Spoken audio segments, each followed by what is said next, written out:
The Allegan County Legal Assistance Center is a 501c3 organization, has a board of 10 members, and they're located or were located in the Allegan County Courthouse in the lower level. However, if you have been reading, the courthouse is under reconstruction and renovation because of the Third Circuit judge being elected. So we will be moving to the first floor at some point in the next few months. So the Legal Assistance Center opened the doors in the lower level of the courthouse on July 31st, 2012. It was really the brainchild of Chief Circuit Judge Margaret Baker. She had been in the prosecutor's office for some 28 years. She would prosecute someone at the end. She knew that someone might need to do a change in custody or personal protection order or a divorce, whatever, and they couldn't afford an attorney. So she began to investigate and got a board together, and they created the 501c3 organization. They started with a community volunteer and then a couple of interns, and quickly outgrew that space and quickly outgrew the online platform because I realized that people had some reading issues, had some sight issues, and so they were able to move into a larger space that had been the equalization office.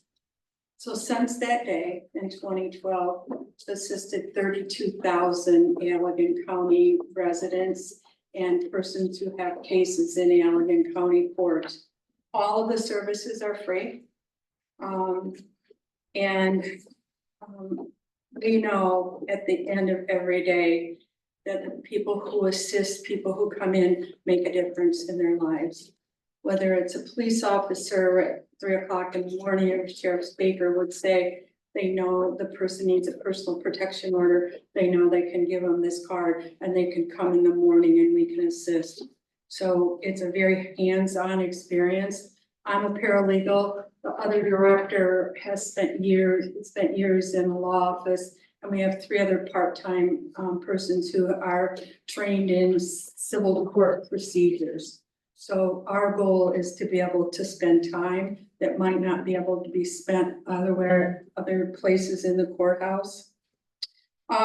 So the mission is really to provide instruction and assistance for someone who needs to represent themselves in court or chooses to represent themselves in court. They can't afford an attorney, or they choose to be their own attorney. So we can provide state court administrator office forms, whether it be a divorce, whether it be custody, whether it's personal protection order, whether it's set aside a prior conviction, getting a mobile home title that maybe you can't get, you need to have a circuit court act, small claims, landlord tenant, pretty much the gamut. We do not assist with criminal cases.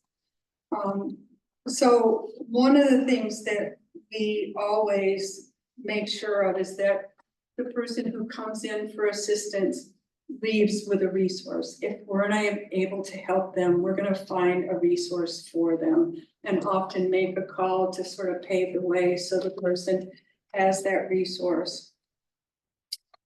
We assist in person, we assist on the phone, and the card that you have that we're going around the county, we now can do it remotely for people who are in, it's a trip to go to Allegan. So if they call us, we can schedule assistance and set up a Zoom meeting, send them the forms, do a screen share. At least saves at least 1 or 2 trips to the courthouse.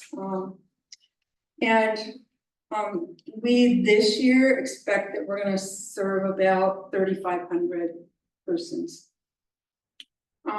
So I would be happy to answer any questions that you have. I've been aware of this resource for some years, and it's amazing how much you guys have grown. Incredible. Can you talk a little bit about your funding? Again, yeah. On the other side of my sheet, I have. So We received funding from United Way, from Allegan County Community Foundation. A couple of years ago, Ms. Hanson made a presentation to the Lakeshore Women Who Care, and they were providing funding for us. We do have some contracts with various municipalities. We were able, with the help of Representative Andrews, to get an appropriation in the state budget. And then we do fundraisers all of the time. As you know, you need to do with a nonprofit. So do you network with people all around the state then too, for what you do? I mean, it's just pretty, there are other ones, or are we just lucky here? Well, you are lucky in the respect that you have one of the premier legal assistance center in Sounds like the it. county or in the state. Kent County is by and far a little bit ahead of us. They assist a lot more, but those are the two premier ones. There are about 29 self-help centers in the state. We are a bit different than some of the others, in that many of them use Michigan Legal Help, so you can walk in, you're guided to a computer. They're often in libraries. You're guided, and then you can use a computer. You can go up in the tools, but not as we do. And I hope that when you're in Allegan or you're in the courthouse, please come to see us, because you'll see people sitting at desks with people and actually explaining it.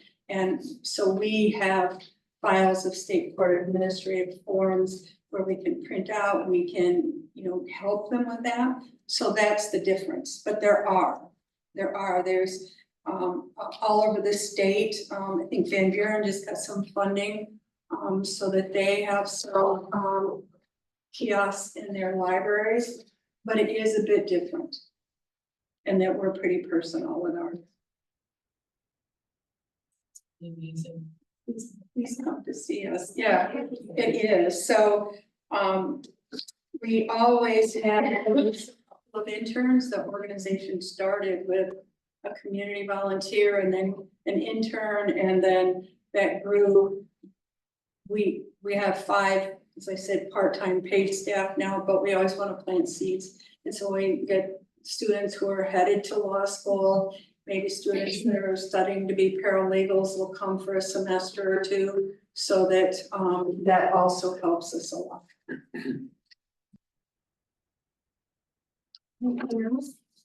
Thank you for your good work. Thank you. Thank you. Thank you. Thank you for sharing all that. Yeah, please stop in to see us. Absolutely.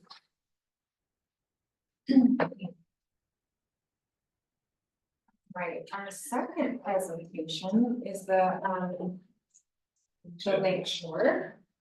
State Lake Shore.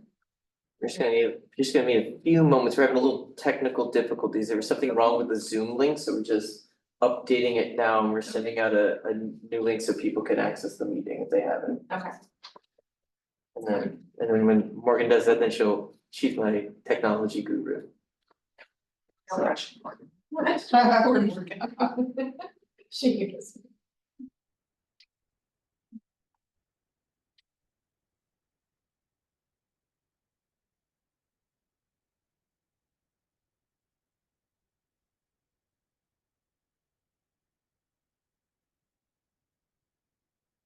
Right.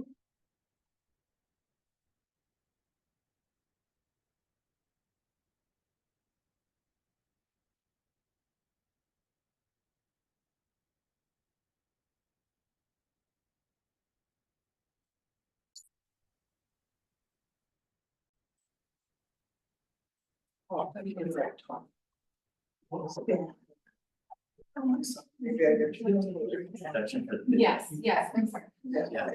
Okay, we had a group of residents and then this video, and I'm gonna let Daniel introduce it before we get going on Yeah, there's a group of residents who live on Lakeshore Drive who have recently brought some building or instances of development to our attention. They put this video together, they did get this to us fairly late, I shared it with all the board members. And so as you remember, Clerk Israel's requested that this be added to the agenda as a presentation. Typically we request prior notification if we're going to do a presentation, but we do have a discussion item on the agenda that is relevant to this presentation, and so we made the decision to allow for the presentation to be shown.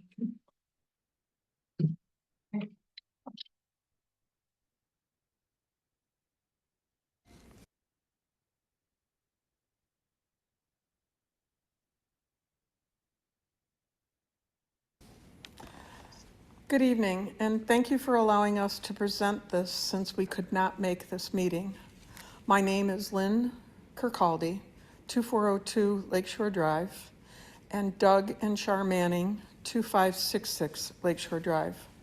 We, along with others on the Lakeshore, are deeply concerned with the excessive excavating of the top of the bluffs and the properties that have taken place recently.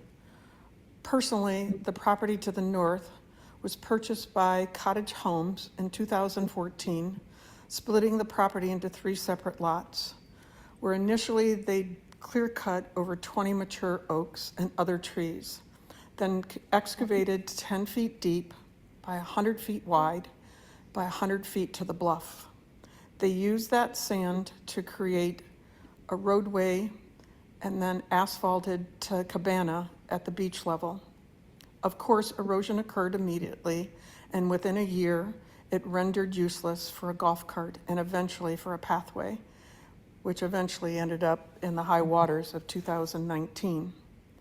After excavating a sand dune that has been under extreme compaction for thousands of years, you now have compromised the integrity of that dune, not only for themselves, but for the neighboring properties both to the north and the south. In 2022, my neighbors to the north, same property, then began construction on the 3rd lot on the bluff. New excavating took place, this time digging another 8 to 10 feet deep and the same width of 100 feet by 130 feet to the bluff line. That's an extra 30 feet. At this excavating line to my property edge on the north is approximately 45 feet from my foundation wall.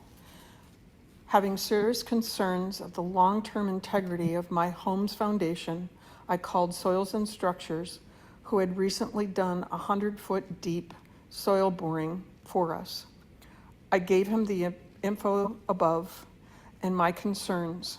He stated that this was on the cusp and that he too was concerned.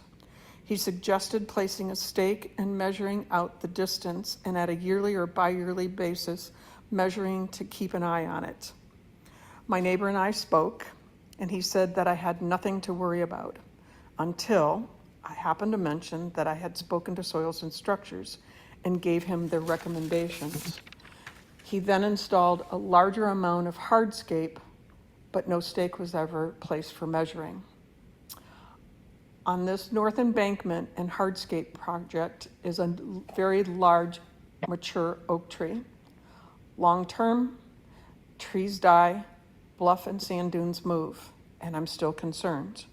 Though the project is aesthetically appealing, as you can see in the film, my concerns are still long-term in regards to maintenance on their part, and again, trees die and sand dunes move.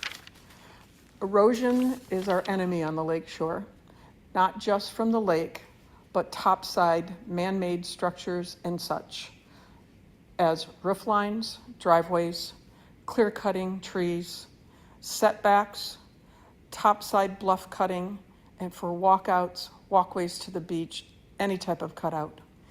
Even lot splits are detrimental to our bluffs and our beaches. That's just more roof lines, driveways, etc. We hope that the Township Board and the Planning Commission will take heed and a much closer look at the HRE ordinances that not only affect our environment, but our neighboring properties in all aspects of this project. Thank you for your time and your efforts. And now we move further north to 2572 Lakeshore Drive, which is immediately north of our home at 2566 Lakeshore Drive, where we have lived for over 34 years. The property next door was a beautiful wooded lot. In March of 2020, the owners of 2572 Lakeshore Drive were granted an Eagle permit to implement erosion control on their 200 feet of lake frontage. Their permit authorized excavation of 256 cubic yards of soil, adding riprap and vegetation to stabilize their bluff. But what they did was far more radical, excavating an estimated 50 times that amount of soil, digging down 25 to 30 feet from the original surface, going back nearly 100 feet from the original bluff line. Their radical excavation was performed just 5 feet from the neighboring properties to the north and south, including our land.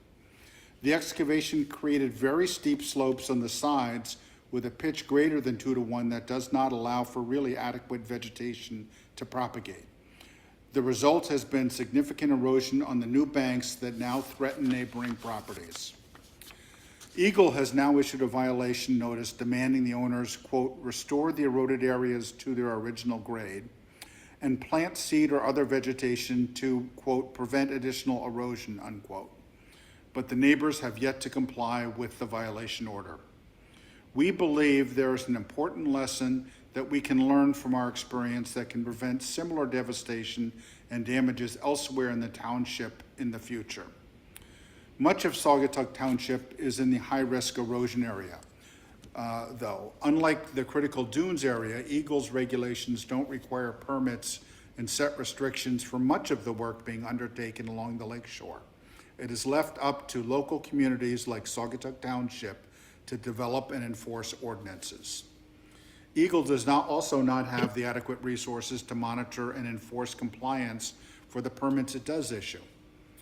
We fully support your efforts to review ordinances and enact reasonable standards to protect and preserve our environment and our community.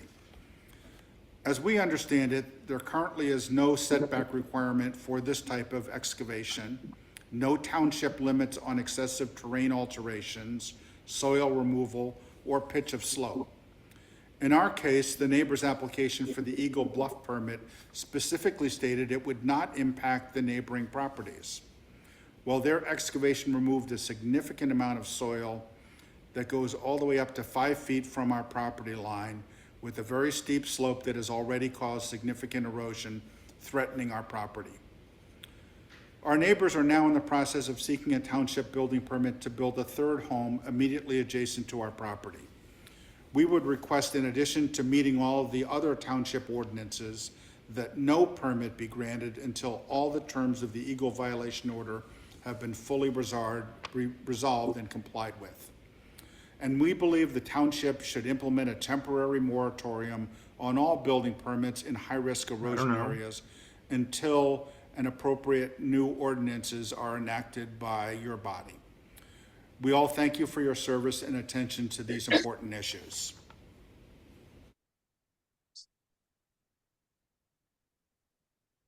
I think that's it. And Polly may be on the call. I found it on the meeting. It's back. If you want to see if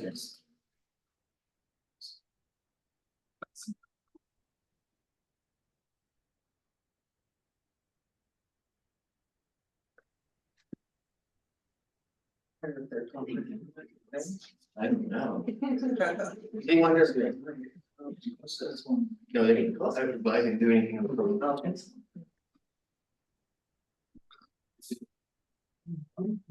Yeah, I don't know if you want to ask Lynn Kirkcaldy if she wants to unmute herself. She's Lynn, do you want to unmute and speak? Okay, got it. Sorry. I'm here. So Lynn, we did watch the presentation. I don't know if there's anything that you want to add? Or if board members have any questions for Lynn? There's really nothing to add. I think we covered a good piece of ground. There's many other things that I've learned over the years, living on the lakeshore for 35 years. And the amount of changes that have happened since 2012. From my understanding, the legislation changed and some laws were allowed to dig. Prior to that, in 2012, we were never allowed to cut into bluffs. And it's amazing how many people are, and tree cutting, and then the bluffs go in. So that's our biggest concern. I mean, when you live next door to it, aesthetically or not, and the man really have taken a hit. It scares me what they're gonna deal with long term. But thank you very much for taking us in and allowing us to present this. Thank you, Lynn, for sharing it with us tonight. Anybody have any questions for Lynn? This time. Yes, Lynn, thank you for sharing the video and for being with us tonight, and it's something that we will be looking into. Great, thank you. Thank you. Thank you, Lynn. Thank you.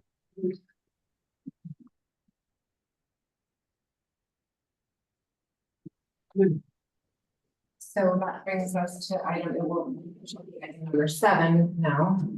Old business sidewalk proposal. That's on page 50 of our document, in case anybody's not there yet.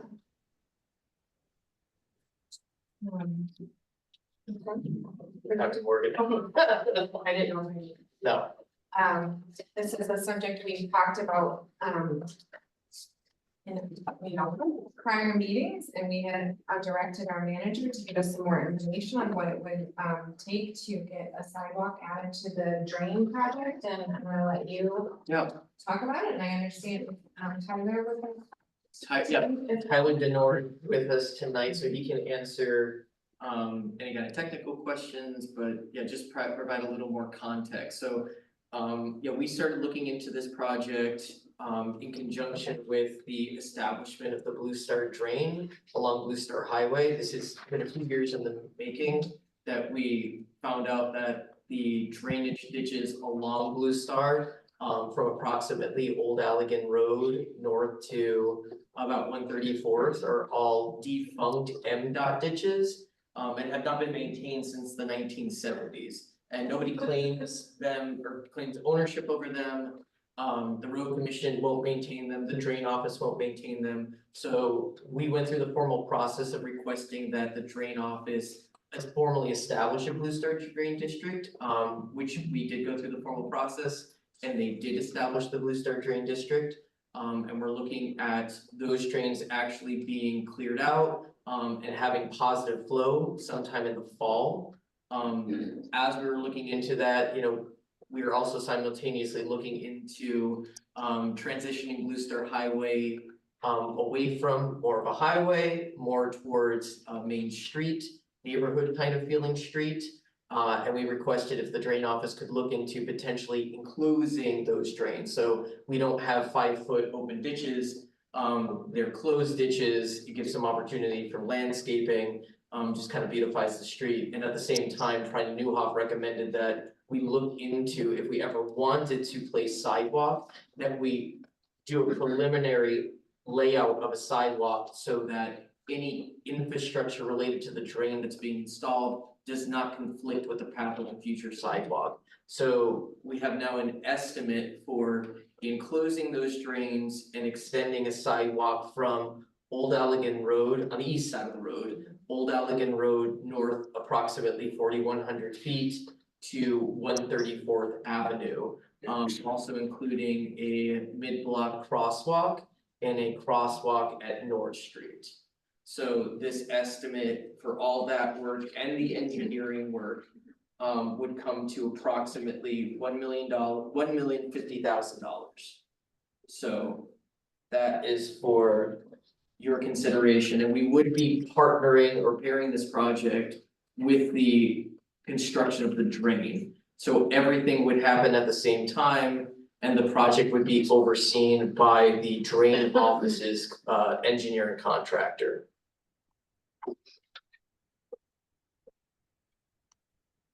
Can I ask Tyler a question? Yeah, Tyler, are you there? I am. Can you hear me? Yes. Yes, thank you. Tyler, I did some research about construction costs recently, and I didn't bring it with me because I didn't bring my cell phone. But in 17 and 18, when new tariffs were initiated, all construction material costs went up by double digits, except concrete, which went up by 5.62%. In light of that, and in light of the fact that we are facing new tariffs, what is your prediction for, you know, if we do this now versus if we wait? Cost wise. Yeah, that's a good question. I think, I mean, I will say costs since COVID, Yeah. you know, overall, inflation we saw everywhere, right? Specifically in the construction industry, we saw even more inflation. A lot of it due to the Biden infrastructure plan, sending a lot of federal dollars down the pipe with only limited contractor availability to do all the work. So that already has added to a lot of inflation in the industry, which is reflected in the pricing that we're providing, that $1,050,000 estimate. As of new tariffs and how that might affect things, I don't know exactly. I have not, I'm not personally up to date on what tariffs are being proposed or how that would affect construction costs at this time. In general, though, you know, construction costs are going to continue to go up with inflation, if not even faster than inflation. So I mean, I would say that it will be it'll become more expensive if you wait. But I guess I can't speak specifically to how the tariffs are going to affect it if they happen. I have one other, something else just popped into my mind. One of the places I looked was the American General Contractors Association. And one of the things that they reported was that companies are already, the tariffs haven't been initiated yet, the administration hasn't changed, but they are already starting to order and stockpile. So I guess my point is, I have this sense of urgency given what is coming. So I don't know if any of the companies you work with have started doing that, but anyway. Yeah, it's pretty, I mean, obviously the election just happened last week, so it's you know, I think we're also kind of getting accustomed to what's going to come. But yeah, I have heard some of those same things too, and I would imagine if tariffs have any effect on material pricing, that's going to affect material prices and accordingly affect construction pricing. You know, if any, you know, it won't affect contractor labor necessarily, the tariffs, but yeah, I think I think any tariffs that would happen that would have an effect on material pricing, it will be reflected in construction pricing too. I ask a silly question. Explain to me again, ADA ramps. ADA ramps are for like wheelchairs. Oh, okay, There's all right, access. okay. Yep. So they be at the crosswalks. Okay. So is it elevated? I mean, or is it just? So you ever see those like kind of like red, like textured, whenever you're Detectable warning surfaces. So anytime we do a ramp these days, it has to comply with ADA requirements. So it's just it's got minimum slope requirements for wheelchairs to be able to access those ramps safely. They're not falling off a curb or Oh, gotcha. Thank you. Yep. And some of these cross. I couldn't picture what that would be, so, yeah, thank I you. think there's ADA accessible ones on the new sidewalk along Blue Star there. There are. That cross over 63rd, and they're orange, they almost look orange rubbery, Oh, okay. but they would stop a wheelchair from running into the road. Oh, good. Yet you can use a wheelchair to get through it. Okay, thank you. I'll pay more attention. I just wasn't aware. Thank you. Yeah. Tyler, you were saying? No, yeah, I was just saying we will, with the crosswalks, we'll still have to work closely with the Allegan County Road Commission and Craig over there to get to figure out how these crosswalks, where they're going to happen and if they're going to be allowed by them. I know we had a lot of discussions, at least during our, Blue Star Highway Corridor committee meetings, about where those crosswalks might be and where they can be made safely. So right now, I think we're including one mid block, but I also know Allegan County has been hesitant to allow those. So some of those details have to be worked out with Allegan County, but we're looking to at least to have crosswalks like at 134th and at the main cross streets, and Old Allegan, that would be. So I will say this project right now, if we were to go through with it, would likely be constructed in the fall. Try to get it in after some of the busier tourist season. It will have an effect on those businesses there, whether the sidewalk happens or not. So I guess one of the reason we brought up the sidewalk is that, if this project is going to be going through anyways, and to fix the drain and do those improvements, it will be, as with any construction, it will be a hindrance to those businesses along the project area.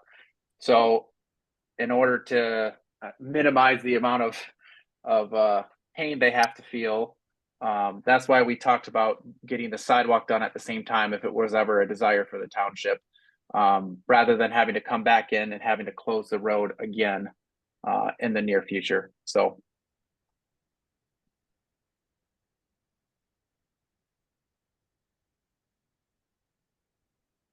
come on, get moving on this. You guys are so slow and monotonous.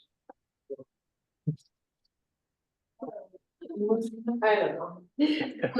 You are muted. Okay. So I know all the numbers are here, but if we had, and this could be a question for Daniel or for Tyler. Yep. This $1 million is a big price tag. How much of it, I mean, would you say it's fair to say that, if we did just the drain, what would the price tag be? Just the drain in the enclosure? That's a good question. I mean, we can set it.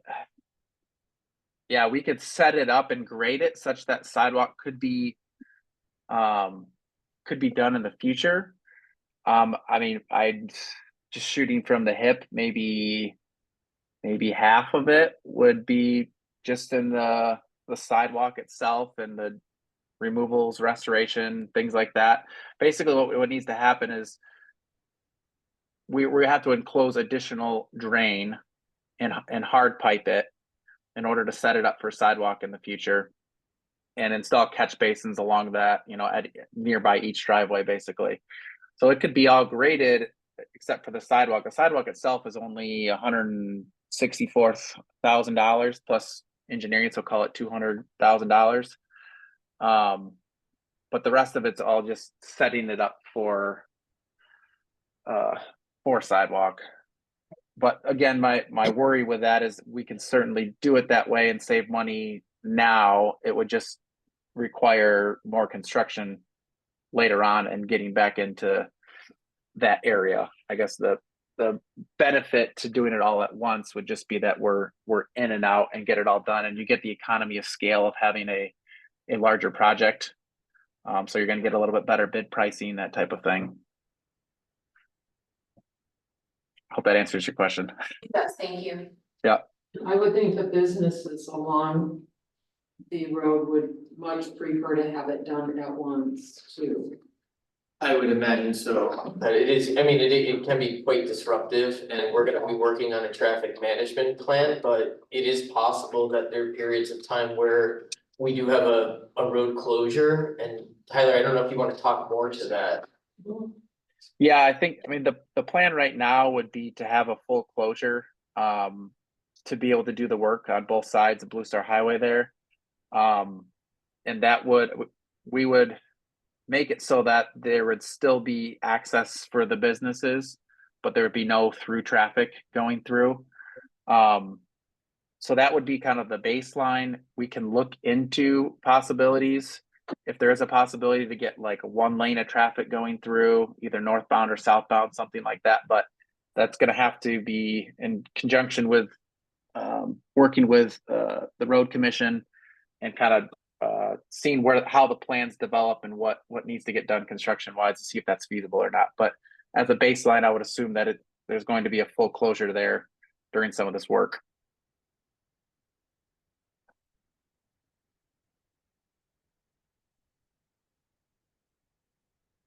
Well, I guess the other question is, do we have the money to do this?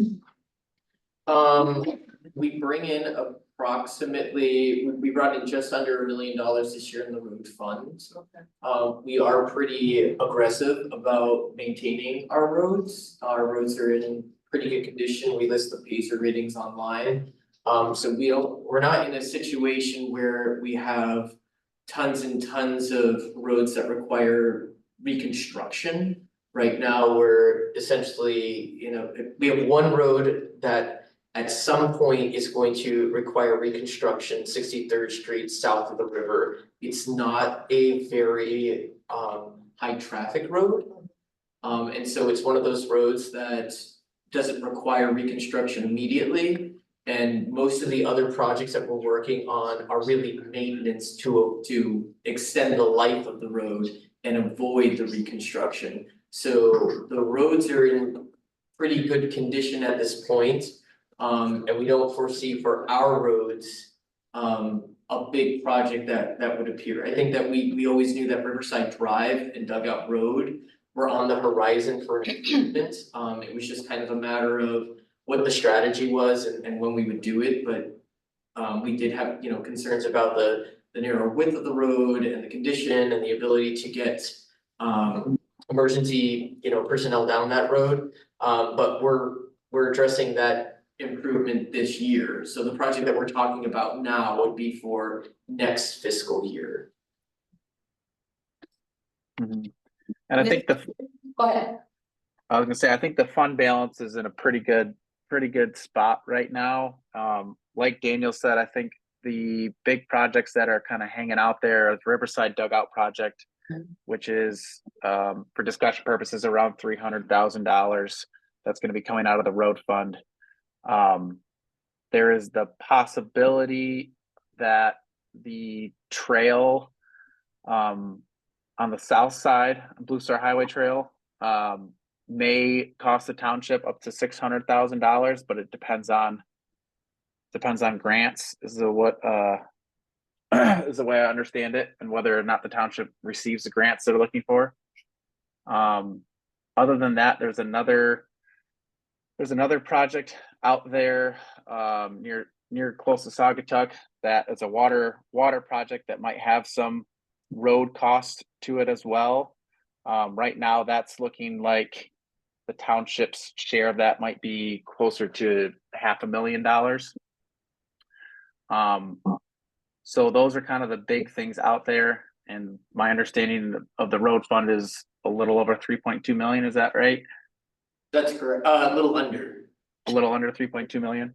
Yeah. So I think that 63rd project could be pushed to another year to be able to make this project happen. It's not something that's like crying for it's like an emergency need or anything like that, but it's something that will just need to be looked at in the next several years based on the Pacer ratings. Yeah, I think one of the questions I think for everyone to think about is, we've been spending money on planning.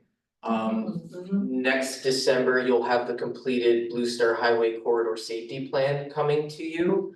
In there's specific recommendations about altering the design of Blue Star Highway. I know that a lot of residents are concerned with the speed. But the reality is that the actual design of the road encourages people to go fast. It was built to move cars. And so in order to address the speed, the design needs to be modified. One of the modifications that's being recommended are adding pedestrian infrastructure. So sidewalks, bike paths, Also curb and gutter, reducing the size of shoulders. So this is a recommendation that's coming out of the Blue Star Safety Plan. We also at the same time have the non-motorized infrastructure master plan. And we did survey, we had a lot of data from surveying people from that study, from the Blue Star Safety Study, in-person meetings, and it did emerge that sidewalks on Blue Star for residents were a high priority. Which is not so surprising given that the densest residential development in the township is all around us. It's this, northern section of the township around Blue Star. So that's just something that came out of that. But it is a question, I think, if we want to move forward with the sidewalk, is this a project that is a priority to us, knowing that we are going to be investing in pedestrian infrastructure projects going forward, whether they're sidewalks or bike paths or streetscape. Because Blue Star in general, from not only, residential development, economic development, but also safety perspective, is emerging as a priority for the community. So I think that's something to think about, like, is this a project that is high on our priority list, given that we are focused on improving safety on Blue Star and making it more pedestrian accessible, or are there other projects that we'd rather invest the money in?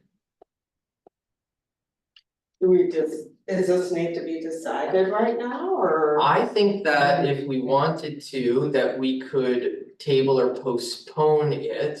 Tyler, do you wanna weigh in on when the drain office would like a firm decision from us and moving forward?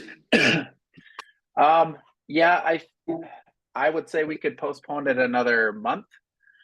But pretty soon after that, we'll have to know, just to give us some time to design in the spring, so we can get bids out in the spring for fall construction. I guess the later it goes, the tighter the design window, and then also potentially the closer to the project we're bidding it, and it's going to affect bid pricing. So all that being said, I think another month, if the township wanted to consider it more, would be okay.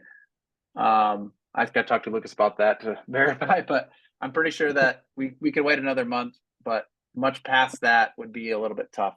I know they want to get moving on that sooner rather than later.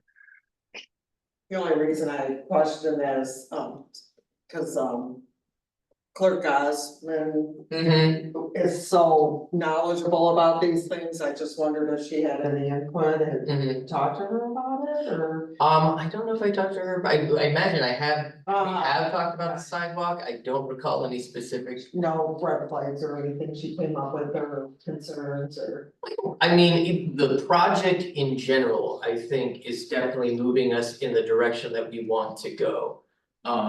Whether or not this is the right time is a question, or where it falls on our priority list is a question. It's definitely an opportunity, given that there's going to be a lot of construction on that strip of Blue Star. But one of the benefits of actually doing this exercise is that we'll be able to improve the infrastructure and accommodate a sidewalk if we want a sidewalk in the future, if we choose not to pursue it now. So the foundational work has been done. We know that if we don't move forward with the sidewalk now, we know that the plans are accommodating a future sidewalk. So I think that's a plus. But yeah, I guess we can look to see what our obligations are coming up and do a little more thinking about that before we make a decision. And then where does this fall on our priority list? This is a high priority. But we do have a lot of feedback from the public, and the public has said that pedestrian infrastructure and Blue Star Highway specifically is a priority to them. Treasurer Helmreich, I have not heard from you. Would you like to weigh in on this? I guess I think we already discussed this. Remind me, please, Daniel. When do we expect and how certain are we of the beginning of the drain project? Tyler, we're pretty sure that the drain project is going to begin fall 2025, correct? Yeah, I think we were shooting to have it in the 2025 construction season. So I think that there was kind of a possibility we might be able to get it out in the spring. But I think that window's closing and getting tighter. So I think likely it'd make more sense to do it in the fall, I think. Trying to avoid peak tourist season as much as possible. So that schedule will have to be kind of determined, but try to do it on the back end, try to finish up before deer season, if you know what I mean. Well, that answer affirms and kind of makes me lean towards not deciding right away. Whether we do a table or. It sounds like, I think Daniel summed it up really well, that this is moving in a direction that we wanna go. This fits with, the Blue Star Highway corridor and the safety and, with public input, but with the price tag that big, we have to, be really judicious with this and think of all angles and options. I have one, I guess. Are there any other funding sources for this? Who can we get to pay for this sidewalk? Are there any grants, special assessment districts? What are our options with that? Daniel or? Special assessment, I'll let Tyler answer the grant question. A special assessment district is an option. The concern that, well, we could play around with it. A concern that I have with pursuing it is that there is already a special assessment district associated with this project. The property owners that fall in the drain district are going to be assessed for the cost of constructing the drain. We could look at a percentage, we could, it doesn't have to be 100% assessment financed. So that's a possibility too, that we could do, it could be 20%, 30%. Percent of the project be assessed to a district and the township pick up a large chunk of it. So that's always a possibility, but I would have, given the price tag and the fact that they're already being assessed, I would avoid 100% assessment for the project. And it would also be difficult to ascertain in terms of this new sidewalk, who's that benefiting? Right. Yeah, exactly. All over the township or out of the township, not necessarily the properties that geographically fall in this system. That challenging notion. I seem to recall from the meeting, that you had an overwhelming response to the survey that was sent out and people wanted the sidewalk. Yeah, It's, like 600 or something. it was like 660 responses. Yeah. And we had Yeah, even, sounds about right. yeah, and those are, I think, the completed responses. I think we had even more incomplete. Yeah. But yeah, a lot of people. On our master plan for non-motorized infrastructure, the sidewalk projects on Blue Star were prioritized, correct, Tyler? Yeah, I think we had 2 or 3 of them in there, and they're all within the top 5 to 7 projects that people were saying they wanted to see.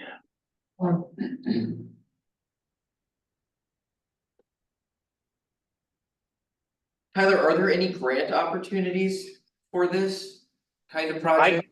We can certainly look at that route if we want to go there. My worry is mostly due to timing. I guess if the drain office was willing to wait another construction season, we would have some time maybe to look at applying for some. I'd have to do a little bit of research and see what might work in this case, but I think with anything with grants, it's going to take a while to locate which grant you want, apply, get awarded, get set up, and then so that would be my concern, I guess, with fall being not that far away, even though I know it's a year, but that would be my concern with the grants, and I don't necessarily have one right off hand that would be perfect for it, but. One option I'm thinking about, because we did just get news that and Tyler and probably knew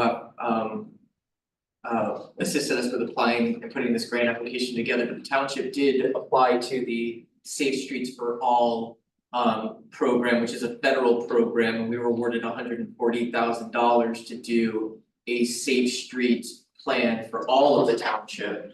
And the reason, I mean, it's good to have a safe street plan for all of the township, but the biggest benefit of having that in place is that we're now eligible for construction funding through this program once we complete that plan. So it may be the case that there's a lot more funding opportunities available for future development projects on Blue Star. And the timing for this just requires us to act fast. That's the downside of grants, that you can't be very nimble. So it might be the case that the future holds lots of grant opportunity for this kind of redesign of Blue Star and other areas of the township, but this project is time sensitive. Yeah, I'd agree with that.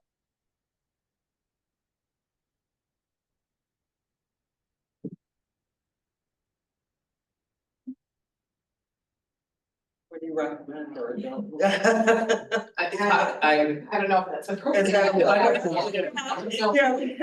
Yeah. But Tyler, just to reiterate, if you know, if the board decides tonight to table or postpone, we can connect with Lucas and the drain office and see if we could have another month to make a final decision, and then maybe some things that are not as clear right now, we could get clarity on, I think maybe a little more confidence.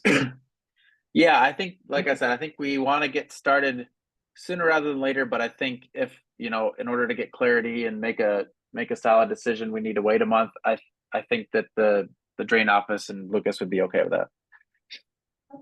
No, I'd like to underscore what my colleague trustee Aldridge already said. We do have a new member of this body joining us, or in a sense rejoining us next month, who has an awful lot of experience with these kind of projects in the city of Saugatuck.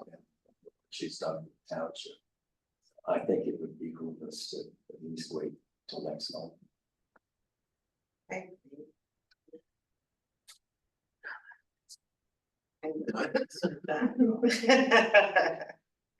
It's, you know, it's a big price tag, and we need to be good.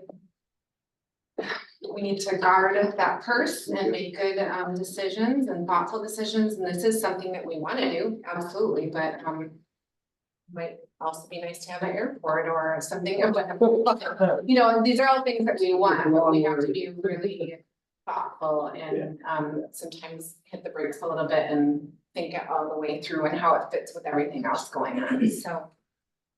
Okay, well, I will entertain a motion if there's no other discussion to either take action on this or to table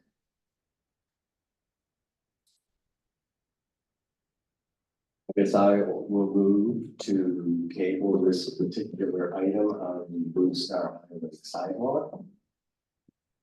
Do we say just say table it and then fill it away later, or? I would maybe put in December. Until the December. Until December meeting.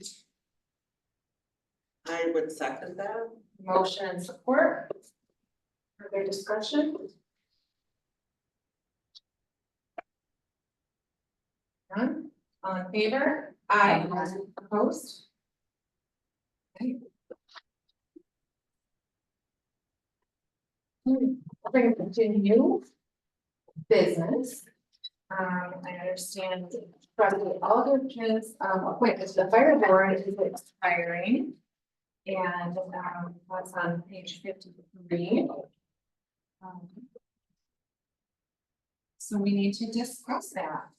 Trustee Aldrich, are you willing to talk a little bit about your work on that board and your interest in continuing or perhaps not?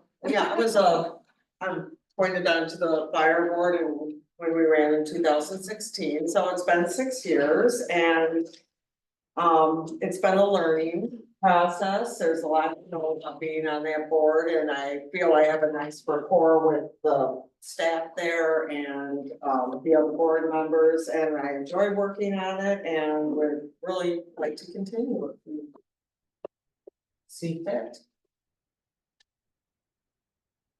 I think that you do have a good rapport and you're kind of go above and beyond, you know, with the meetings, but also just phone calls and just connecting with people and relaying that information back to us. I appreciate your commitment to that. Anybody else? And there is some value in rotating people too, but personally, I don't see the need for that at this time. That's just my own thinking on this particular instance. Anybody else have anything to share about that? I think that's all which is accepted. Keeping us informed and representing our desires for this local entity called the Saugatuck Township Fire District, which is overseen by all the communities. Do we know offhand our other board member? His is not up for a couple of years yet. So it's a couple more years. Right, yeah, I think he's got a lot left. Staggering. Yeah, they're staggering on that, and I don't imagine I will be a board member here in 6 years, So, yeah, well, we'll see about that, but, You just gotta look. I know for 4, right? Right. These are long term. And a bit longer too. You weren't paying attention. Well, I think there's a high learning curve, and it does want a lot of consistency. So 6 years makes sense Right. to me, and I think Stacy's been a good fit for them. I think that, you know, they see that you take it very seriously and, you know, you invest in those relationships and it works to our benefit. All right. I'll see some changes. Would someone like to make a motion? I'll move to appoint Stacy Aldrich as board representative of the Saugatuck Township Fire District Board for a 6-year term. I'll support it. We have a motion and support. Is there further discussion? Hearing none, all in favor? Aye. Opposed? Congratulations, Steve. Thank you. Thank you for that important work. Okay. We have another appointment under new business. And that is to the Community Recreation Advisory Board. We talked about this several months ago. At that time, I think the board was just kind of not very active. The board was not very active, and then the current representative from the township did not want to be Right. considered for reappointment. Yeah, for a while, we didn't have any interest, but I understand now we do. We do have interest from Ashley Little Ray, who's a township president, and Ashley's here with us tonight. Yeah. If you want to ask Ashley any questions.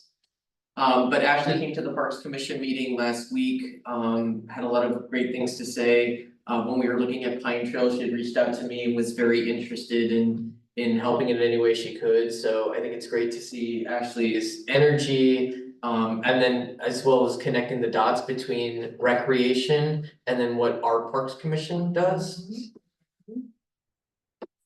No, this is exciting. Ashley, would you mind coming up to the podium and talking about your interest in this, Yeah, so I joined the community rec board last year and I was a community at large member, which was a very odd position because we don't really do a lot, or we didn't at that time. And so when the township role came available, Scott asked me and he was like, well, you live in the township. I was like, I would love to do it because I would love to have like some kind of direction to like put the energy I would like to put into this. So I'm really excited.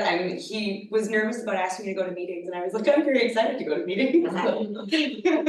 I really enjoyed the Parks Commission meeting last week. It for me just brought a lot together from discussions we've had at our advisory board meetings, hearing from like Douglas and from the city of Saugatuck, and finally being able to like put some of that together for myself and just yeah, I'm excited to be part of it and continue working more with it.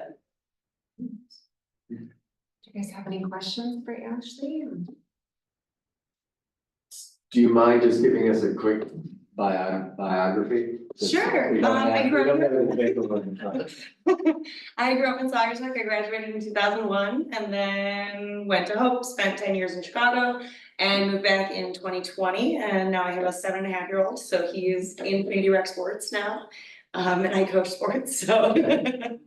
So I'm invested there and I am an avid hiker. I'm a part of a hiking group of girls, so I'm prone to seeing outdoor spaces and community spaces and yeah, would like to see more of them. Well, I'm excited that Thank you're you. applying for this, because I've known you since you were a band. And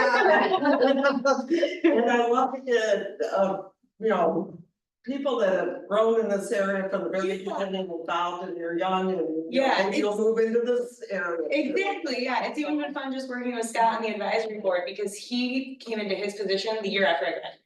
So the two of us never saw each other, and so I have like a little bit of historical knowledge that he doesn't necessarily know because of when he came in, and so it's been fun to connect dots with him as well and kind of see how things have shifted and changed from community rec being completely under the township to being under the school board, so yeah, I'm excited to help make our board more functional, I guess. That'd be great. Yeah. Actually, can you talk just a little bit about like maybe your wish list or like, you know, some dreams that you have? Oh.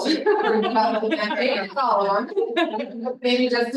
No, I was really excited when I hiked the airport property and did all of that, and I'm very pro conservation of as much of the land as we can, but I also know that our school has so many sports programs that do not have proper facilities, and our soccer program has grown immensely, and we don't have fields, and so I know that those are things that a lot of parents would like to see, and they get frustrated with community rec, that we can't just be like, okay, here's a field, so being able to work together to make sure that we're utilizing spaces in the best way possible so that everybody can enjoy them. Good answer. Anybody else have questions or comments? Awesome. Well, thank you. Thank you for being here. Thank you. You're welcome. Any other discussion on the appointment to the Recreation Community Rec Advisory Board? Would you like to make I would love to make a motion, I'm so excited about this. I move to approve the appointment of Ashley Little Ray to the Community Recreation Advisory Board for a term set to expire on June 30th, 2026. I'll support that. We have a motion and support. Any discussion? None. All in favor? Aye. Opposed? Congratulations, Ashley. Thank you. Thank you.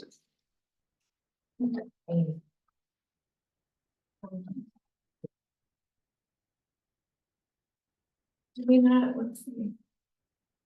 So the next item on your new business is high risk erosion discussion, and we don't have a material or. No, I do have a memo from Lene that she provided, but I can kind of tee this up for you all. Check my email.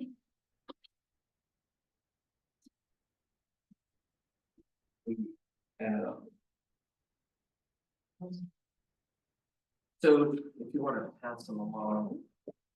So when we were doing the update to the zoning ordinance, I should start with the high risk erosion area when we talk about it on Lakeshore Drive. This is a state designation, and it's actually a very narrow section. What we're talking about is the west side of Lakeshore Drive, so none of the property to the east. So like all the, anything on the west side of pretty much anything on the west, on the west side of Lakeshore Drive where you see those kind of dramatic dunes. The state used to have, it's still protected, but the state used to have a lot more restrictions in terms of the development that could occur there. Those, I think, Lynn said they were rolled back in 2012. Yeah. But at some point they were rolled back. And it's been brought to our attention, and we've seen it, that there's a lot of development practices that are raising concerns for residents along Lakeshore Drive, particularly the significant excavation. We're seeing a lot of lots excavated for homes with walkout basements. And there is nothing from the state preventing that, and the township doesn't have any ordinances preventing that as well. And I think one of the concerns is that we're working on trying to come up with a solution for potential failures of Lakeshore Drive, and excavation like that. And no consideration for how development and runoff could impact the bluff is not doing Lakeshore Drive any favors. And so the planning commission has expressed interest in looking at developing ordinances that could address the high risk erosion area. So one of the things that you'll see in Lene's memo is is communicating to us that the planning commission would like to look at a zoning ordinance update for the high risk erosion area. And in order to do that with a little breathing room, she's recommending that this body approve a 6-month moratorium on building and zoning permits. So that does not impact any building zoning permit that's currently in. And again, this is that strip on the western side of Lakeshore Drive. So if you were to consider adopting a moratorium, a 6-month moratorium, that would go into place as soon as we publish that in the newspaper. So in the next few days. And it would impact any applicant who is submitting a new building or zoning permit. But it does not prohibit currently any excavation that's currently happening in Lakeshore. So there's no zoning ordinance to look at, but it's giving the planning commission the opportunity to develop and update it to the zoning ordinance. And they're looking at like an overlay district. And they try to match that state designated line of the high risk erosion area.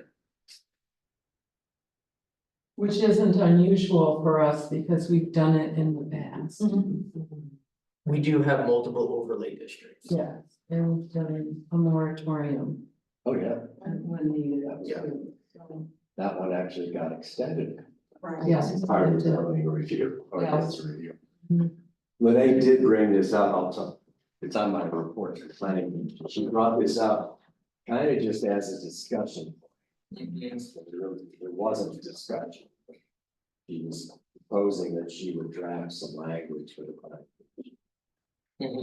We're meeting again next Tuesday. I haven't read the agenda yet, I'm assuming that will be on the agenda next Tuesday. Yeah, I don't know. Is it on the agenda? Okay. But I think that I think the planning commission, from what she told me, is the planning commission is not super interested in delving into this topic without a moratorium. Yeah, that would be hard. Boy, after the video, I see where there's. About your planning commission. I know, I can see where there's concern, and I think we need to look deeper into this, don't you think, or? Oh, definitely. Definitely, yeah. You know, I think. But it wasn't something the planning commission voted on. Right. It was just right. Right. It was a short discussion, mainly led by Renee. Efforts, her plan for these efforts that we're looking at. But she did make reference to the need for a moratorium, which would be voted on by the board. Yes, okay. Just to clarify. Yep, yep. It wasn't like. Okay. No, I just, yeah, very, Yeah, and this did come up when we were doing the zoning ordinance update. When we were doing the zoning ordinance update, we really couldn't get into like the nitty gritty with specialized areas like this. It was just a comprehensive update. So I think there was an understanding from planning commission during those discussions that we could revisit certain areas. And I think that this is an area that planning commissioners had an interest in revisiting. So, yeah, especially since Eagles restrictions were rolled back. And I think now we're seeing the impact of that. But it's really I think the most concerning thing is the significant excavation of the bluff tops. Right. Yeah, we watched what the high water did. It was awful. And I can't imagine if I lived in one of those houses that it was only 5 feet from my. I would be very worried about my house collapsing. I was surprised when we went out there with the, group. I mean, I was just shocked that there were houses being built right there. And we saw- I remember I was like, what is happening? So, I feel we should. Did you get is there language for emotion or? There is not language for emotion, but if you all would like to see, I did ask Nick to draft this and he got this to me. This is a ordinance to do a 6-month moratorium on building and zoning permits on the lake shore or in the high risk erosion area, which is on the west side of Lake Shore Drive. Is there a copy for the audience? There's not a copy for the audience, but as soon as this meeting is over, it's public. Okay. We'll wait for that. Well, I'm a little disappointed that it wasn't in the packet, and when I requested information, I actually asked for the minutes to see what Lynn said. And they weren't, it's not at all in the minutes in the draft for October. And so I feel that if you take action and put a moratorium in place, I feel like that information was withheld to me today, because I've been talking to you about this, Daniel. And I didn't have an opportunity to address this moratorium in the public comment, because the information has been withheld from the public. I can read the moratorium language. I think the public should get more notice than reading it right now. It should have been in the packet, which should have been distributed sooner than this morning. So the moratorium, so at this point, there's no changes to the zoning ordinance. All the discussions about the changes to the zoning ordinance will happen in a public forum. This is to give the planning commission an opportunity to draft a zoning ordinance without the pressure of constant building permits coming in to continue to excavate the sensitive bluff. So there's no decision in terms of policy. It is an opportunity to give the planning commission a chance to look at the zoning. I don't like that I'm having to interrupt your meeting, but we're planning to put in new steps. We will be filing for a building permit to replace our existing steps. Doesn't require excavating. But from what I just heard, a moratorium on anything in that district would be, or on the west side of the lakeshore would be included. For 6 months. I don't know if stairs. We can't get our project done next year or I this have to spring. see, I don't believe that, I mean, I don't wanna keep doing the back and forth, but Morgan, do stairs require a building permit Yes. currently? Okay. Yeah, they do. So they would be, yeah, so it'd be a 6-month moratorium for stair replacement.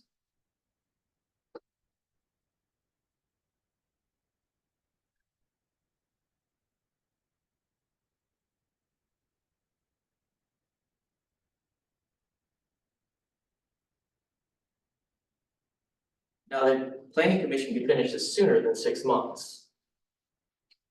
Yeah, you kind of read my mind. I was thinking that in the language, it addresses extending it beyond 6 months. But It does say that as soon as a Does it zoning, address it does say as soon as less a than zoning, 6 months? well, as soon as a zoning ordinance is adopted, then the moratorium is over.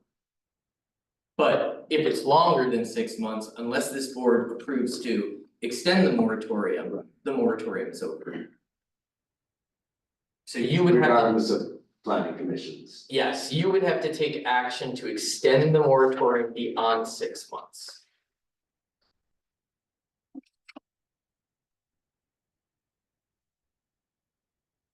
I have a hard time thinking that it necessarily applies to replacement. Does that make sense, or is that just? It does, okay. I believe you. Yeah.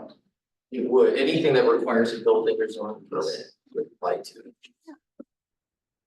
I'm also concerned with the timing Okay, and the fact that we're just looking at this. okay, And the planning commission is meeting next Tuesday. This has not been an agenda item of the planning commission.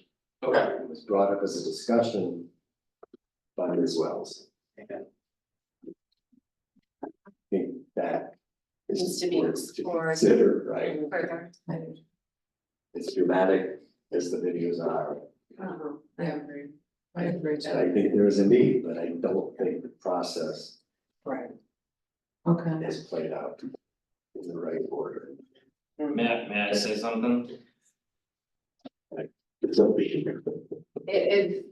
If you can keep it to one comment and One not comment. a banter back I and forth. have nothing Thank to you. do with Andrew's property and or his business. But they run a summer business from Memorial Day to basically October. And they don't have any opportunity to do any kind of stair replacement for their guests to get down to the beach during that time period.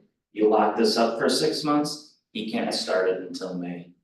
I think it's very unfair that you're bringing this out right now when he requested the information previously and was not provided it.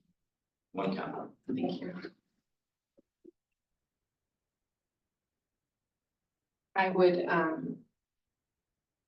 concur with Treasurer Helmer's statement. Could we call for a special meeting after PC meeting? If That's necessary? always an opportunity, yeah. And that's always an option, I should say.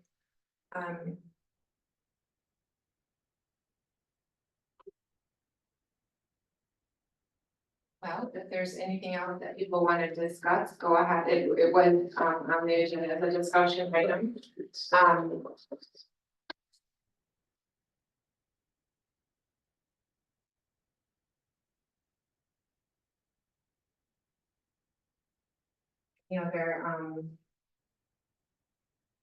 Any other discussion regarding this?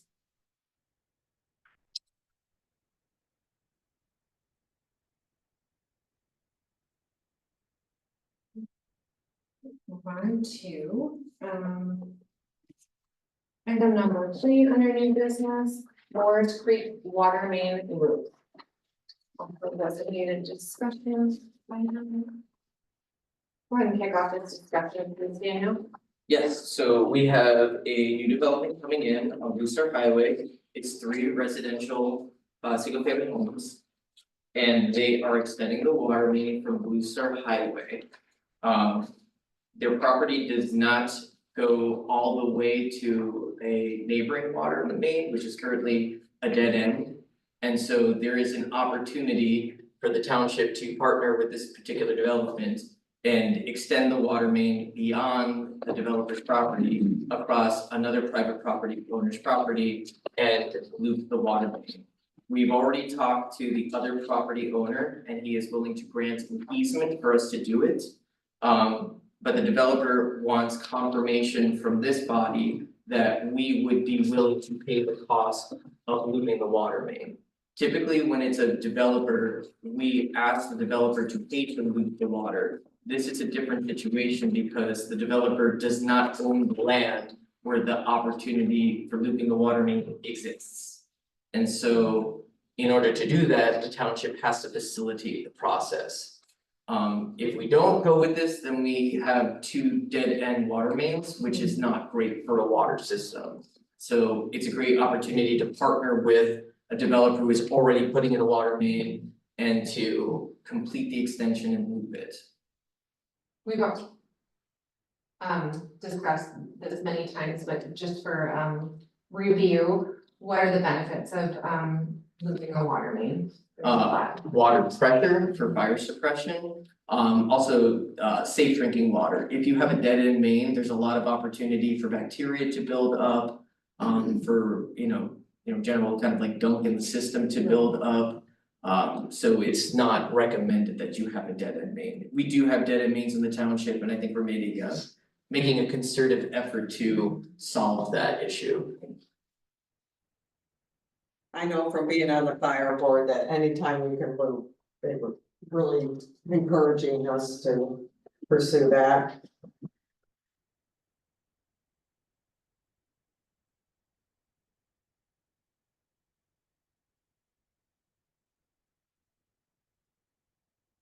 Anything else on this? Any questions or points to make?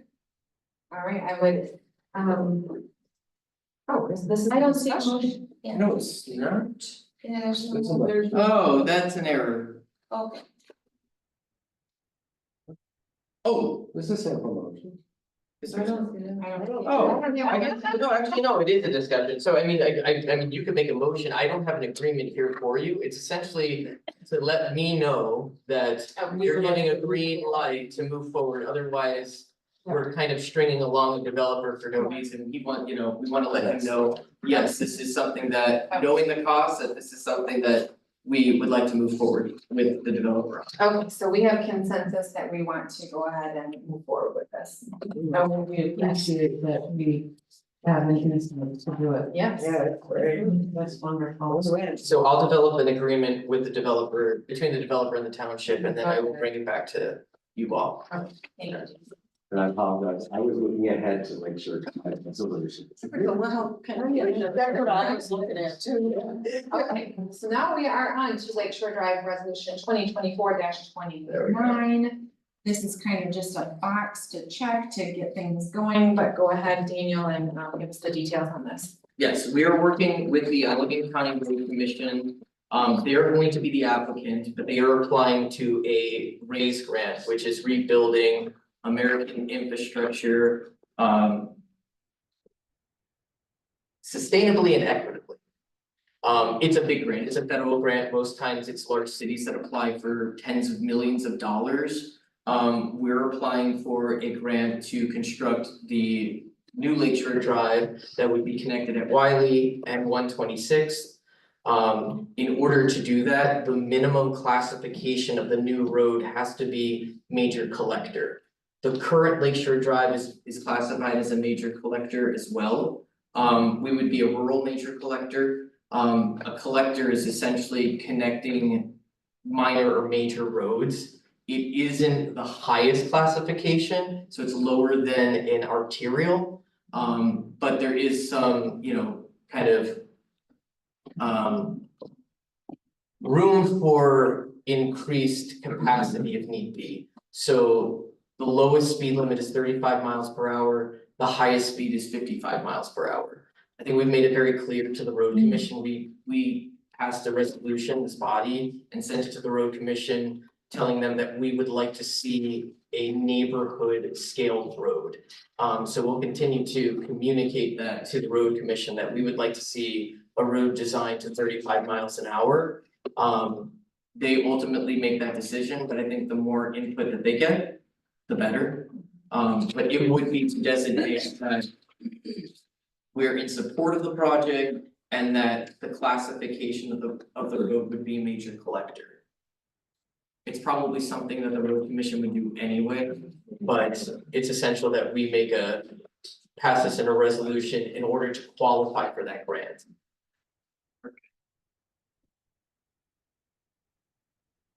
Yeah, there is also in here, so if Lakeshore Drive were to ever be abandoned by the road commission, the township is saying that we would like to have jurisdiction over the abandoned road to create a linear park. So that's also in this, they would like us to commit to that statement. Okay. That doesn't say this. Where does it say the abandonment of Lakeshore Drive? Saugatuck Township supports Lakeshore Drive from 126th Avenue to 130th Avenue as a linear park for non-motorized traffic, once all parcels have access to new road. Doesn't say that Lakeshore Drive's abandoned. At which point the road commission would abandon the road. Well, I live on Lakeshore Drive and I know that a lot of the people that live along there would have an issue with that. Being so-called abandoned and turned into a park. When there still could be access along there.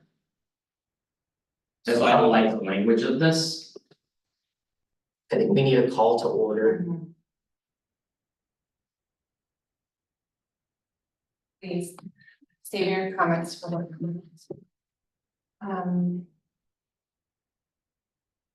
Okay, Did you want a motion? yeah, sure. I'll move to adopt resolution number 2024-29, a resolution for national classification of a new road as a major collector. We have a motion, is there support? I'll support. We have a motion by Marcy, support by Aldrich. Further discussion? Hearing none, I'll call the roll. Marcy? Yes. Aldrich? Yes. Bigford, yes. Humrick? Yes. Israel? Yes. Okay. 5-0. And that brings us to reports. Treasurer's report. Go ahead. Treasurer Humrick. Well, thank you. So our report for November 13th, 2024. Is the first of the month, last Friday, I believe, our general fund bank balance. We had just inched up a little bit over $1 million, increased by $202,000 from September, which you might recall is the first time in years it fell below $2. We received $66.8 thousand in state revenue clearing in October. Permit revenue continues to run over 10% ahead of budget. General fund revenues in total are at 11.3% under budget through October. And again, as you know, this is timing difference because we haven't started collecting property tax until December 1st. I did want to point out, because usually I say, regardless of where we ended up in the general bank account, if there's been significant costs incurred and covered, I like to point that out in a positive way. And since last Friday, just adding this, we have paid out over $200,000 to the Allegheny County Road Commission. And we still have to take that healthy bank balance. Let's see, general fund expenses though are also 8.2% under budget. And again, we're going to. So tax year 2024, the consent agenda includes 2 more summer disbursements totaling $254,000 that we recently approved. An update return rate for the summer tax season has hit 98% by November 1st. That's gone up significantly because of the success of sending out the second notice late payment bills, which happened last month. Let's see. So we're heavy into prep for the winter bills. They go out by December 1st. I'm working closely with Peter. We spent a lot of time today on making sure that the village rates are updated, the special assessment districts that go on the winter bill, and other differences between our winter and summer cycle. All moving smoothly. Investments, you might have remembered last month, we had 2 coming to maturity, and we had a meeting with Supervisor Bigford, myself, Peter, and then we had Daniel join us as well to discuss some fund balance issues. So anyway, as a result of that, in our discussions, we lost my track. We purchased our first ever U.S. Treasury note. It's a 2-year Treasury note. We got that through D.A. Davidson. We did that by liquidating. You may recall we had an account with them called Synovus, where we could put all of our interest and gains rather than giving it back to us. So now we've taken that money and bought a Treasury note. We also purchased a new 2-year CD with JP Morgan Bank. That we used the money, we had a Federal Home Loan Bank bond that matured. This is with our other advisor, MBS, and that happened last week too. We do have another CD and bond maturing at the end of this week, which we'll review by the end of the week. Communicate about that. So things are moving there. Oh, and I didn't put this in. We did it's an estimate because some of our CDs only report quarterly, but I think we hit 6 million total with the investment. So have more details on that next month. And everyone's favorite subject, the fiscal year 2024 audit began in earnest yesterday. And it's going to be probably through tomorrow, maybe another day, we don't know yet. The good news for all of us and for me in particular is that Peter, as treasurer to the fire district, has worked with Siegfried and Crandall for many years. So he's no stranger to that and vice versa. We're both here right now. So I have no reason to think it won't go as smooth as it always has. That's my diligence. You're right, easy last week. All right, this is short, but let's see. The main item that was on the agenda last week, North Shores of Saugatuck was presenting a preliminary house site plan for a new housing development on the property. This would be to create 8 new home sites. This is on the land along, just adjacent to 134th Avenue. So we're west of the commercial buildings that already exist and just due east of the gate that enters into the property. So the developer shared with us his goal. He says to make it plausible, this project must have all its approvals. There's some eagle requirements because it's adjacent to wetlands. It's basically, they can't wait more than a year to get all his permits and approvals.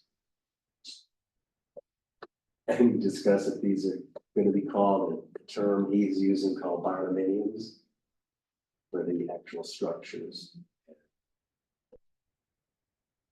The homes will be, new homes will be on septic and wells. There was a public hearing offered, but no members of the public attended for this. And preliminary site approval was granted by about a 5 to 1. One commissioner had issues that they felt should be cleared up first time, relative to the impact to the well on the property that we will have access to at some point. And then we also took up, they came back, Blue Star Brewery and the new auto shop.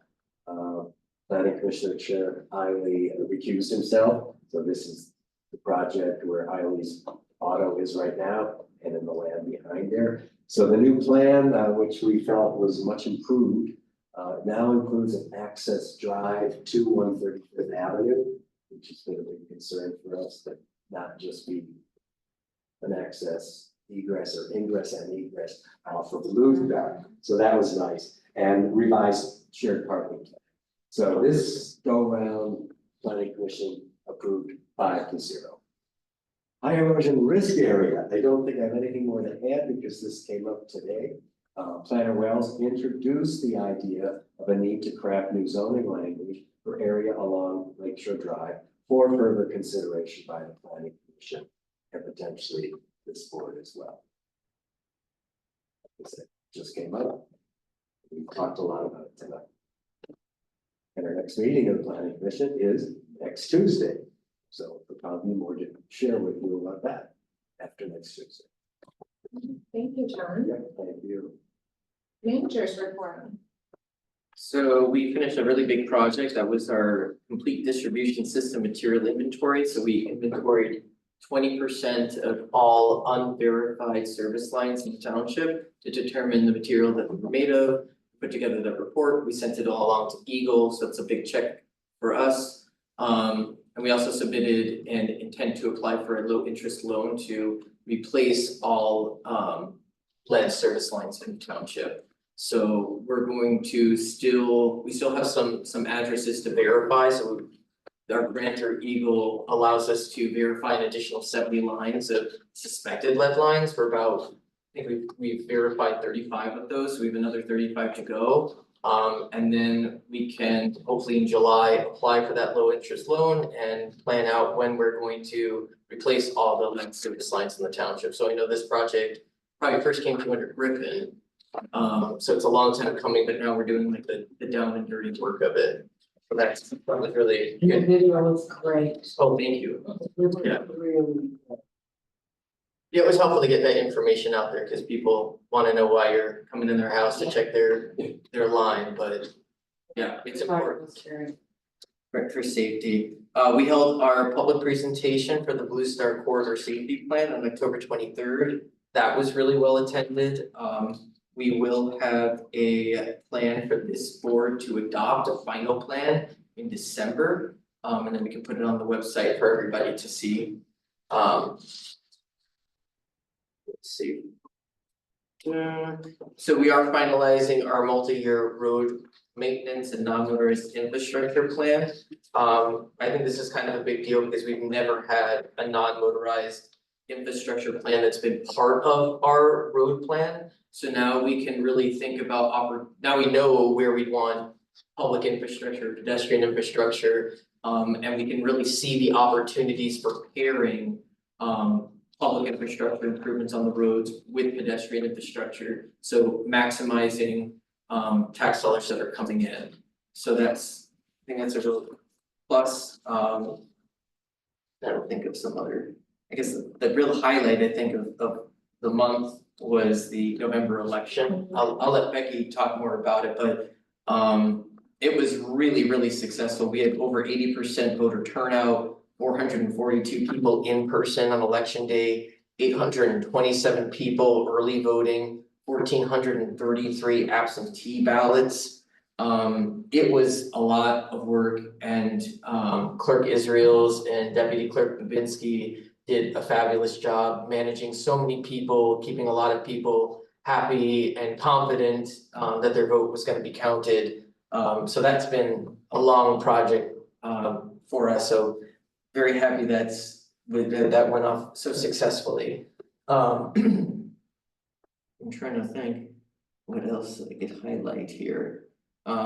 We have entered into an agreement with the city of Saugatuck to allow us to do due diligence work on the old landfill property, to see if it could be used for extending the existing trails at the Tails and Trails Park and creating a longer loop that would allow home meets for the high school cross-country team to be held there. So we started that initial work, which is great.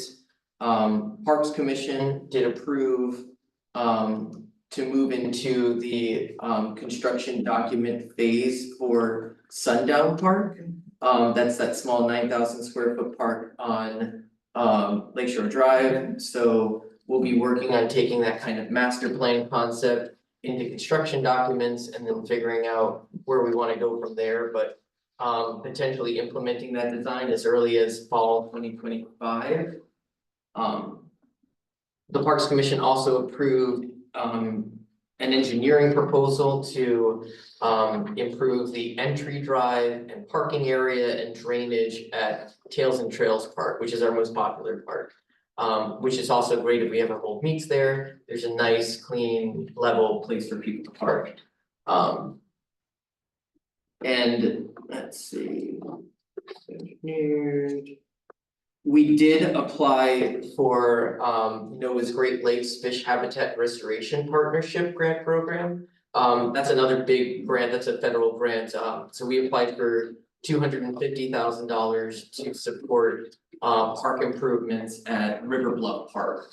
We also plan to couple that with another grant application to the Coastal Management Program. So the hope is that we'll have enough funding in place to start construction on planned improvements for River Bluff in fall 2025. I think, and then the Township Redesign Steering Committee and progressive companies, we held our kickoff meeting.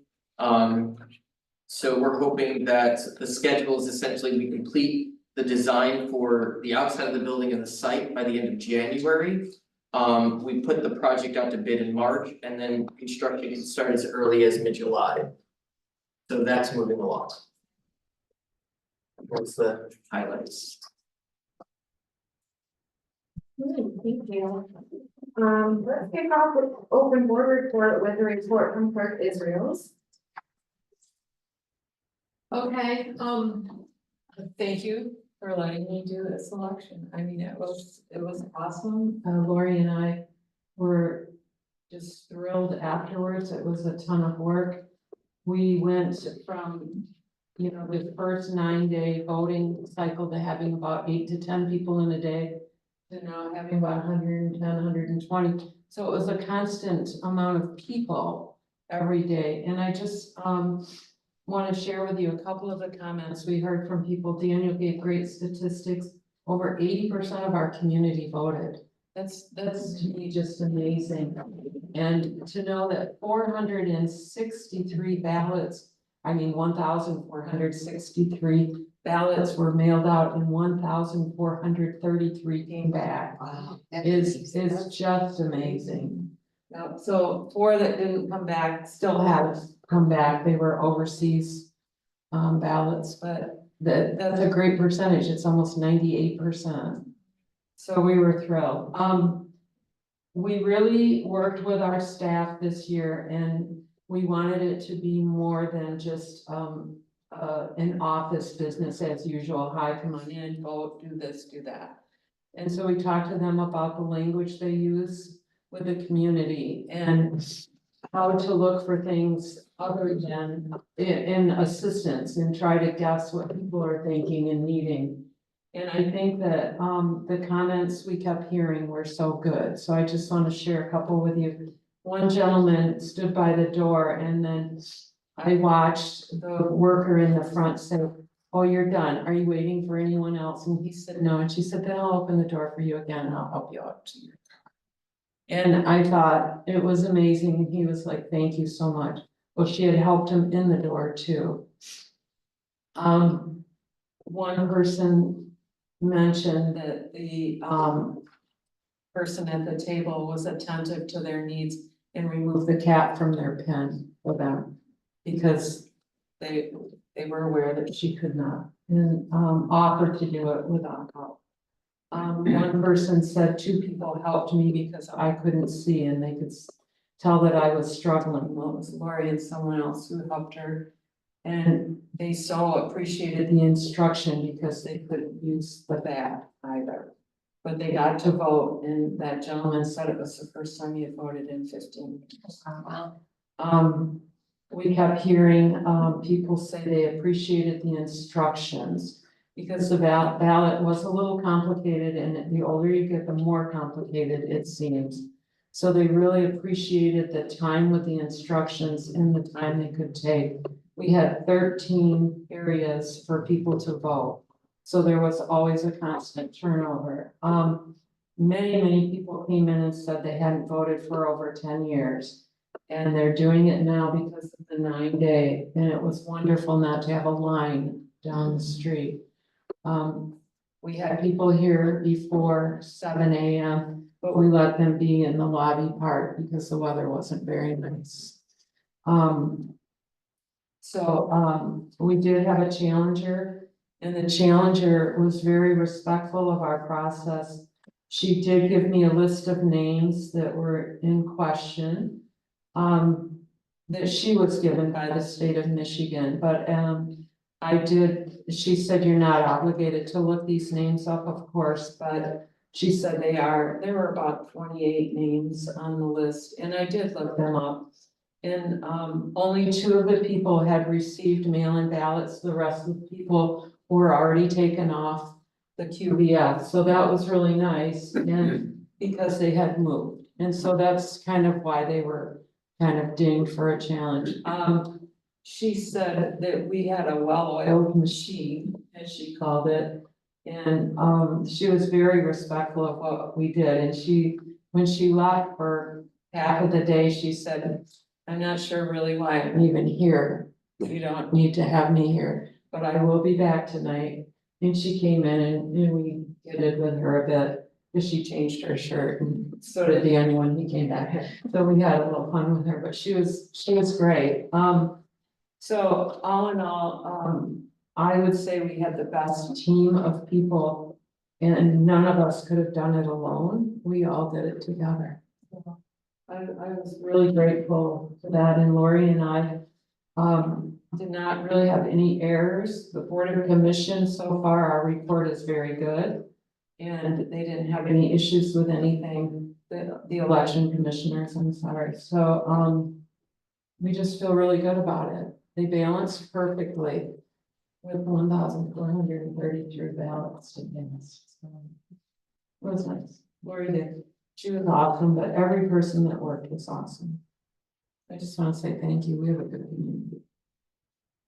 Well, thank you, Clerk Israels. This is a huge undertaking, record, turnout, presidential election, 9 days early voting. There were so many things to adjust to and prepare for, and you did a fantastic job, and I've heard only wonderful things, including advocating for my son to work the election, who's 18. He worked in Douglas, he doesn't come work here, and he had a great time, so I appreciate your encouragement and support of that. I know that you even called Bob Janetsky and asked, you know, hey, this is the kid that wants to work, and I appreciate just all those details. You know, that's just one of many details that you attended to make this huge We got him thing a involved. success. So thank you so much.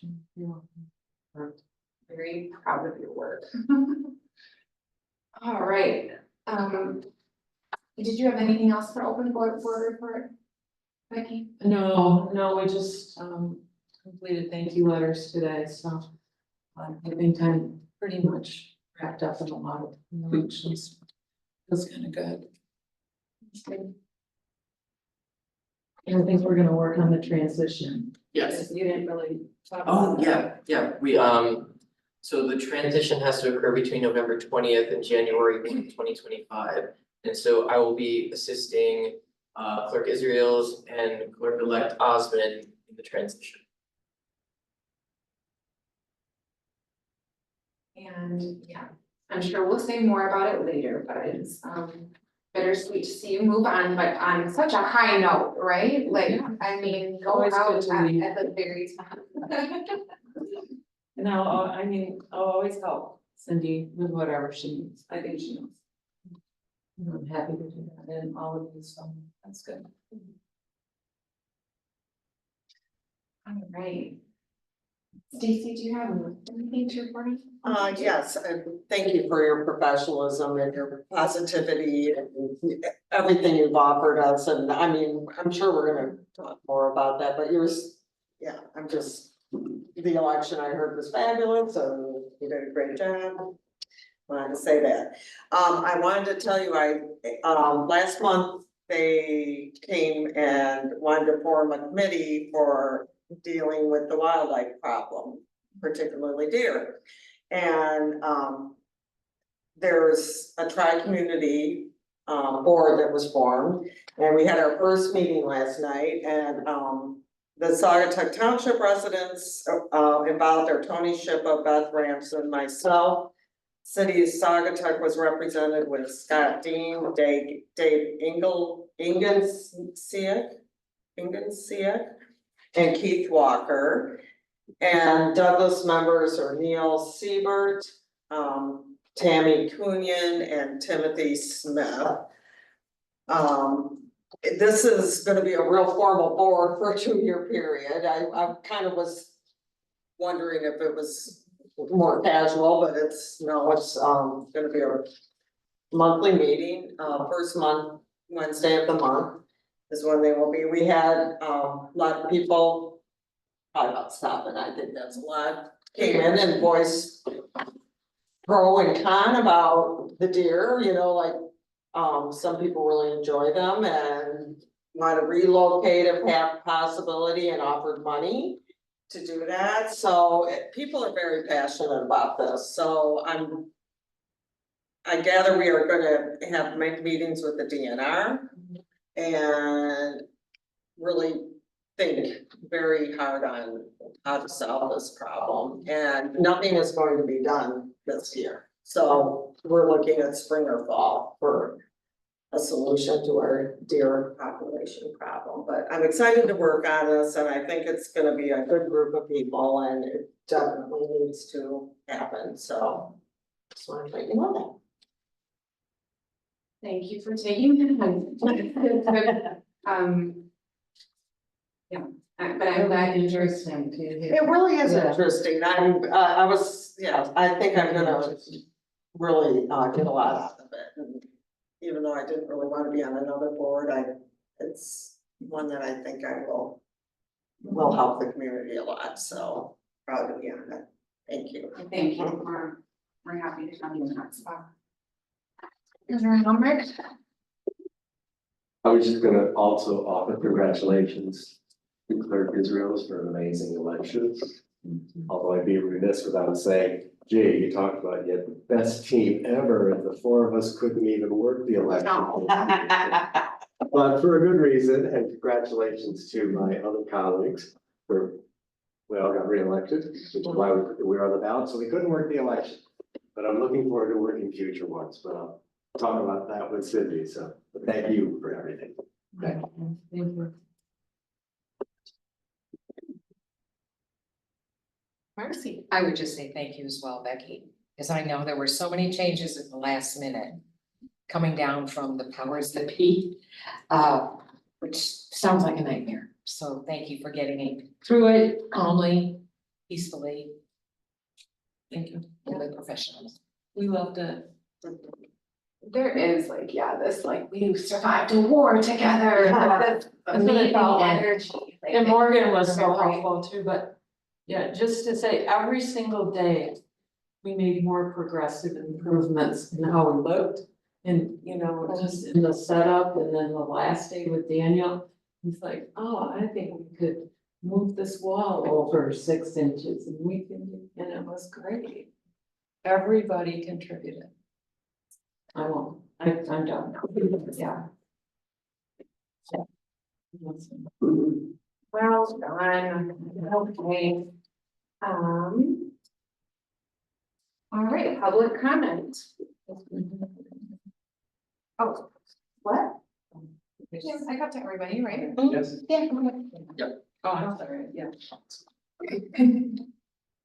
Andrew Malakis, 2895 Lakeshore Drive. Sorry to have interrupted your meeting earlier. I just want to give a little more background on why I was so concerned about that agenda item. This morning when I received the packet, I took a look at the agenda, saw the mention of high risk erosion, didn't know what that was about. So I looked through your packet for more information. And the only information associated with that agenda item was the mention in John's memo about Lene having, it implies that Lene discussed it at the planning commission meeting. So my next step was to email Daniel, to ask him about the item. And he said there wasn't any information at this point, that it'd go to the planning commission. And then I asked for the minutes from the October planning commission meeting, hoping that I would learn what Lene had discussed with the planning commission. But none of that discussion is in the minutes. So I don't know if that discussion happened at the planning commission or didn't happen at the planning commission. John, you kind of indicated it happened but didn't happen. She I didn't know introduced what the that notion, but Okay. that's not full discussion. I'm trying to speak to the minutes. There was an approved. I don't, yeah, we haven't. No, they were draft minutes that Daniel sent me. Anyway, my point is, that's not the point. The point is, I'm trying to learn what this agenda item is about, and I can't find any information. And it's not just, you know, on something you're not gonna take action on, you're actually going to take action and put a moratorium in place, and we didn't even know what you were doing or the language of the moratorium. Maybe I wouldn't mind the moratorium if I saw that the steps could, you know, be rebuilt, but to throw that on us at the last minute without any advance warning, it just appears that information is being withheld from the public until after the public comment is closed. Because I had an opportunity to speak at this meeting, but I didn't have anything to say because I didn't know what it was about. And then you get to the agenda item and you discuss it and take action, you've not let the public comment. Same thing happened the last time I was here, back in the spring.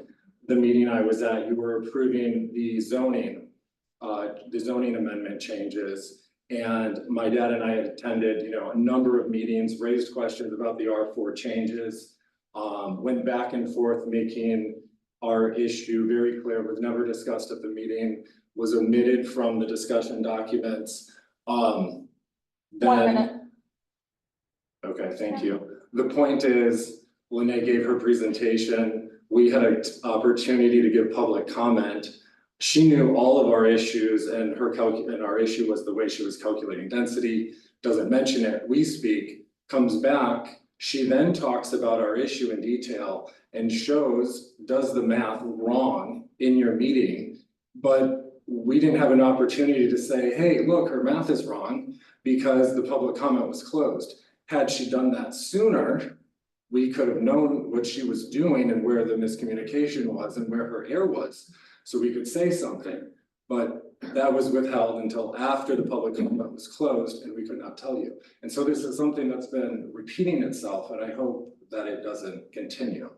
Because it doesn't give us much faith and trust in the work you're doing. It feels like we've got to be looking at every minute, watching the videos, which also the minutes for the planning commission are not updated on the website since May. So that makes it difficult to learn what is all going on at the township. So We did only have one piece of minute, they were late, it was the August minutes, but there were meetings for June and July. okay. Thank you. Thank you.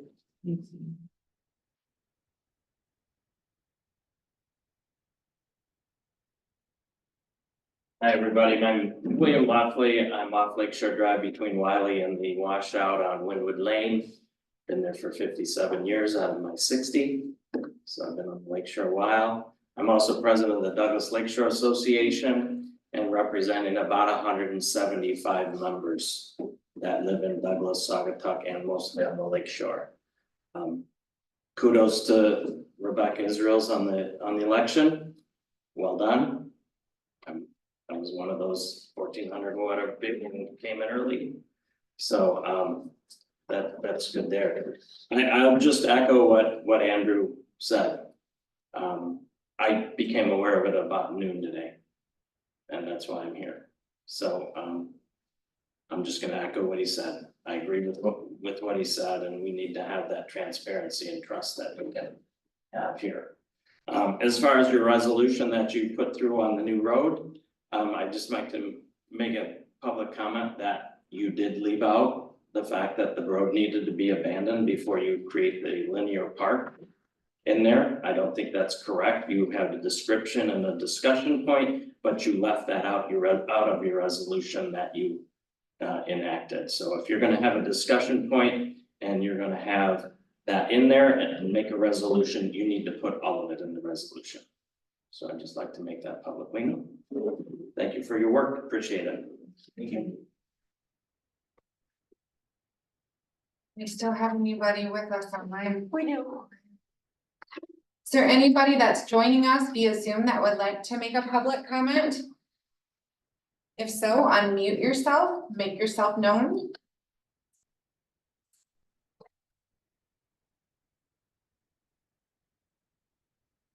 Going once, Thanks, Mark. going twice. Okay, None. all right, I'll go ahead and close the public comment section and adjourn tonight's meeting at 8:10 p.m.